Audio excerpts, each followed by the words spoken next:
you. I give the floor now to the representative of Indonesia.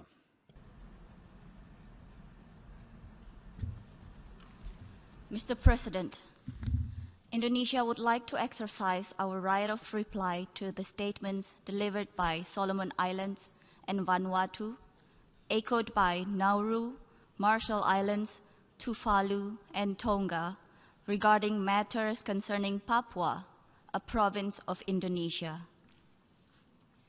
Indonesia is shocked to hear that at this important stage, where leaders gather in this august body to address the early implementation of SDGs, the transformation of our collective actions, and other global challenges such as climate change, of which the Pacific countries are affected the most.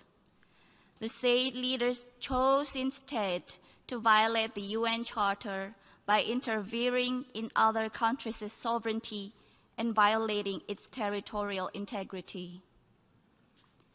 We categorically reject the continuing insinuations in their statements.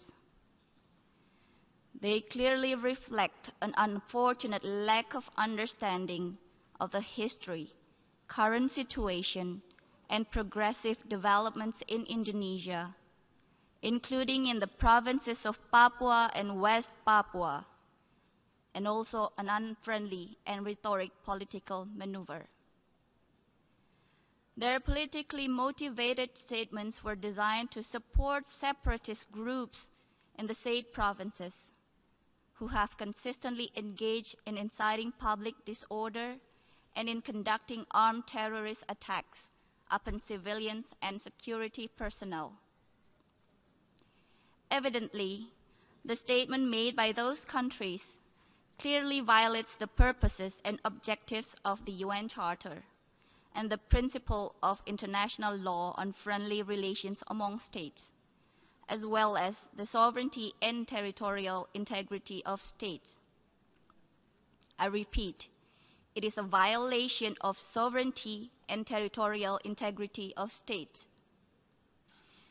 It is highly regrettable and dangerous for states to misuse the United Nations, including this August Assembly. These countries are using the General Assembly to advance their domestic agenda and for some countries to divert attention from political and social problems at home. The said countries are also using false and fabricated information as the basis of their statement. The conducts of these countries undermine the UN Charter and are detrimental to the credibility of this Assembly. Mr. President, Indonesia's commitment to protection of human rights is unquestionable. Indonesia is a founding member of the Human Rights Council.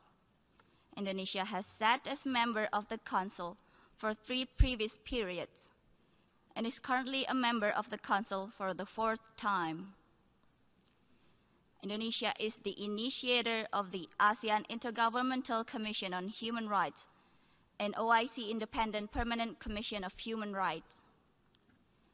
Indonesia has ratified 8 out of 9 core international human rights instruments, all incorporated into our national legal system, in compared 4 by Solomon Islands and 5 by Vanuatu.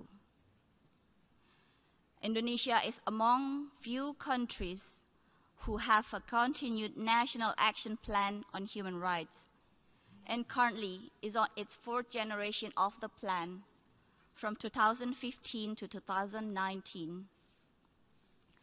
Indonesia has an active and robust National Commission on Human Rights since 1993, vibrant civil society and free media. Indonesia is also a country with full-fledged democracy in function. With such a vibrant national democracy, coupled with the highest commitment to the promotion and protection of human rights at all levels, it would be nearly impossible for any human rights allegations to go unnoticed and unscrutinized. Mr. President, we reaffirm that there are domestic mechanisms in place at the national level in Indonesia as well as at the provincial level in Papua and West Papua. For our part, Indonesia will continue to give appropriate focus to the development of Papua and West Papua provinces, and to the best interest of all.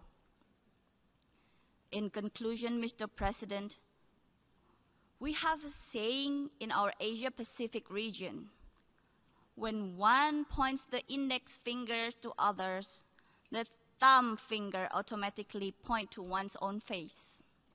I thank you.